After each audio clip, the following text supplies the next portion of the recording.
can't come to the phone right now. I'm listening to Party Talk Podcast. Welcome to the Party Talk Podcast. I'm your host, Cooper Keimig, back with Chris Keimig.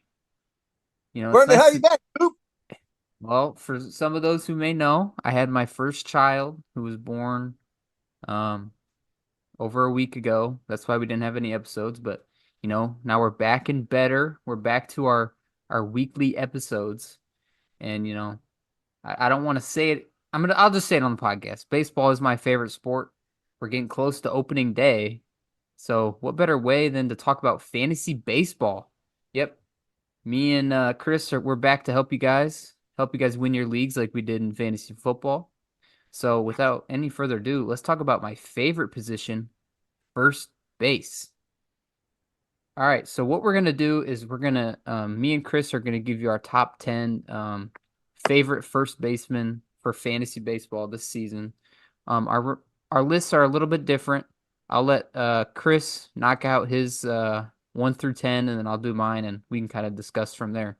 So why don't you tell me your top 10 rankings for first base in fantasy baseball this year? All right, I got a question for you, though. Do you like to watch football or baseball more? I can't answer that. I think I like baseball better. No, I like to watch football more because it's more separated. Because you got three separate days of football, but for baseball it's on every day. So it's kind of, oversaturated. So I look forward to football more because, you get up on Monday, you got a game, you get up on Thursday, you got a game, and then Sunday. But for baseball, it's on every day. So do you like fantasy football or fantasy baseball more? Fantasy baseball is a lot harder to me. I think it's a lot more managing day by day. Like if you're playing in a competitive league, you got to be focused on what's going on every single day. You kind of got to look at the box scores, see who had a good outing, see who's been on a hot streak, and it's a lot different than fantasy football for sure. Yeah, I think I rather watch fantasy football. I rather watch football, but I look forward to fantasy baseball more just because there's something going on every day. So if you want to compete, you got to be on your game every day. So, checking those box scores, it's kind of fun. Yeah. One thing about at least the lineup or the scoring formats that I play in fantasy baseball, I like the roto scoring. And one thing with that is if you have a bad day in fantasy baseball, for me, I'm not worried about it. But in fantasy football, you're getting pissed off at 1 p.m. because your opponent scored, 3 touchdowns against you. But, playing fantasy baseball in the roto style, it doesn't bother me as much. It's kind of more relaxed up until the end of the season. Yep. All right, so let's hear your first base rankings for fantasy this year, Chris. All right, first base, number 1 pick. I'm going with Freddie Freeman of the Dodgers. That's an easy one for me. He's a top 5 player, I think. I think last year he was number 2 overall in Roto. He's gonna be batting that Dodger lineup in the 2 or 3 hole. I'm not sure if they've decided yet. Either way, he's just going to be a stat monster. He had career highs in stolen bases with 21, runs 125, and 56 doubles last year. But you know what his best attribute besides his 334 batting average is? The guy's on the field every game. 160 games a year. I mean, you got to love that. Mm-hmm. I can tell you right now, he's going to be my keeper in the farm league. Oh, come on. You will not have a chance to draft him. It's between him or Altuve or Steele. I just can't pass up that batting average. So, sorry, buddy. Yeah, I've been doing a lot of mocks, and whenever he falls, I take him instantly because I've never had a chance to have him, and I was really looking forward to it this year, but I guess not. The first year in the farm league, I was killing everybody. I just beating everybody. And then it's about September, I dropped down to 3rd place. I said, I was up 10 points. How do I drop? Well, my batting average went from 1st to last in 1 week because everybody was like at 260, 259. Mm-hmm. So if we can get that little gap and stay ahead of everybody, that's a huge win there. So number 2, 2 and 3 are kind of a toss up, but I'm kind of going with the same reason. I picked Freeman. I'm going with Matt Olson. How can you pass up those 54 dingers, major league leading 139 RBIs? And the same thing with Freddie Freeman. He plays 162 games. I think I look back the last 3 years. Everybody on the Braves, Riley, all those guys, they never sit out. Mm-hmm. You watch the Cardinals play and Arenado, Goldsmith are sitting out. That's stupid. I mean, they can play 6 out of the 7 games of the week, but I'm going to grab him at in the top 15 for sure. And I might take him round 2 as I come around that turn in that farm league. I might have 2 first basemen, but I'm guaranteed to get, some huge stat monsters. So, well, I was just about to say, because, you got the 12th pick, I got 11th. Obviously, I get to pick before you, but on that second round turn, you get him, and that's who I'm looking for. I'm looking for that power, but Olsen? I guess not. Yeah, I like Matt Olson. I don't know.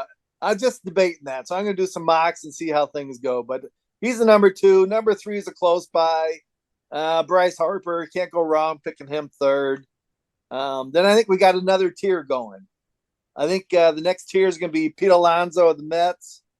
Vlad Guerrero. I don't think I'm ever going to draft any Guerrero right now. I'm just not. I don't know. I just never been enthused with him playing.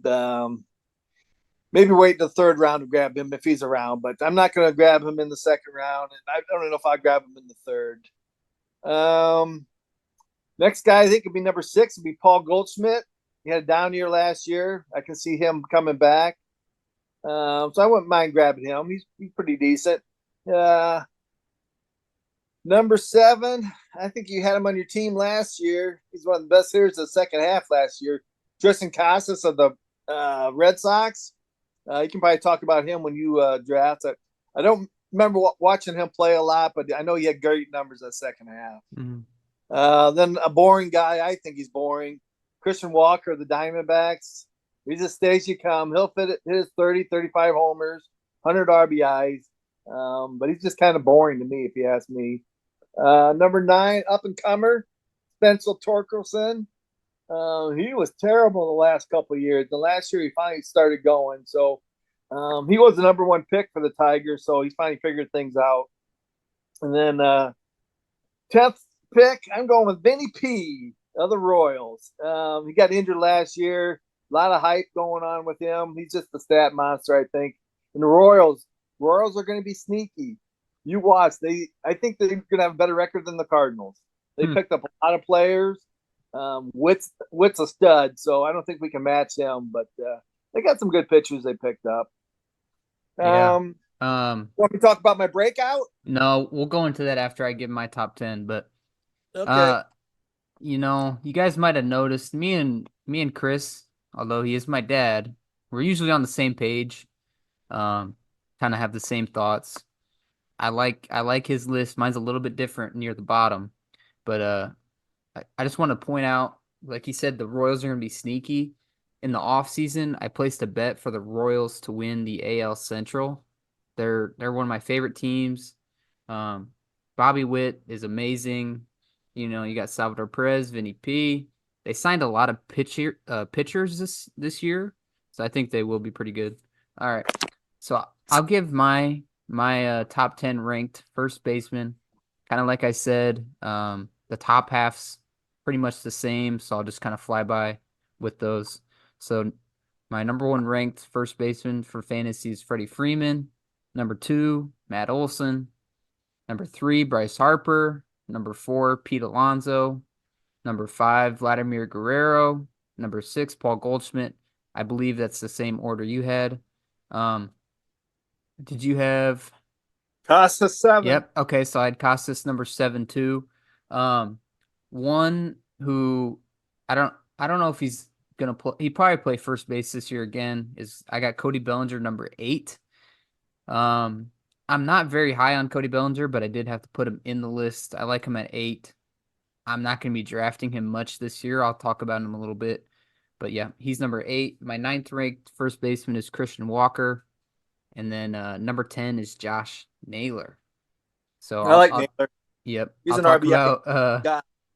yeah, I'll talk about a couple of these guys in a little bit. So let's talk about our biggest breakout, our favorite breakout at the first base position. You want to start, Chris?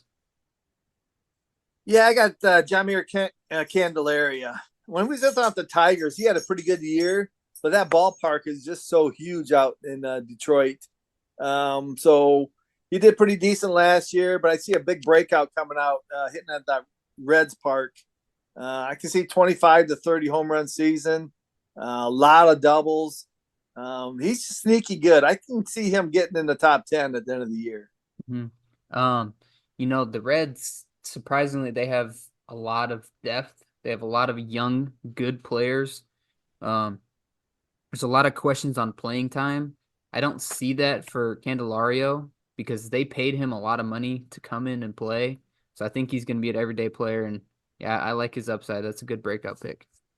So my favorite breakout at the first base position, he's my 10th ranked first baseman, is Josh Naylor. Honestly, I think he could finish as a top 5 first baseman this year. Naylor excels in driving batters in.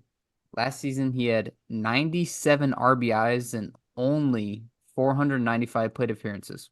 To put that in perspective, Freddie Freeman had 102 RBIs and 730 plate appearances.